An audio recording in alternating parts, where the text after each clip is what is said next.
మీరు ఎప్పుడైనా మీ ప్రతిపక్ష నాయకుడు పాత్ర పోషించిండ్రా? మీరు శాసనసభకు వచ్చిండ్రా? మీ అనుభవాన్ని ఎమ్మెల్యేగా, రాష్ట్ర మంత్రిగా, పార్లమెంట్ సభ్యుడిగా, కేంద్ర మంత్రిగా, తెలంగాణ రాష్ట్ర సమితి అధ్యక్షుడిగా, తెలంగాణ రాష్ట్ర ముఖ్యమంత్రి 10 సంవత్సరాలుగా మీకున్న అనుభవాన్ని, మీ వయసును తెలంగాణ ప్రజల కోసం ఏ ఒక్క రోజైనా వినియోగించిండ్రా? మీరు ఆలోచన చేయండి, ఆత్మ పరిశీలన చేసుకోండి. చంద్రశేఖర్ రావు గారు ఇంత అనుభవాన్ని 40 సంవత్సరాల ప్రజా జీవితంలో 4 కోట్ల ప్రజలు మీకు అండగా నిలబడి మిమ్మల్ని మోస్తే ఈరోజు ప్రతిపక్ష పాత్ర, శాసనసభలో ప్రతిపక్ష కుర్చీ ఖాళీగా ఉండడం ఈ తెలంగాణ సమాజానికి ఏమి సమాధానం చెప్తారు మీరు అని అడుగుతున్నా.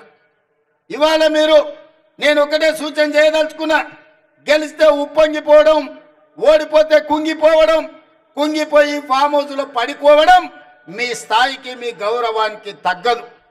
ఓటమి మేము చూసినాం. ఎమ్మెల్యేగా నేను ఓడిపోయినా, ఎంపీ ఎమ్మెల్యేగా ఎంకన్నా ఓడిపోయిండు.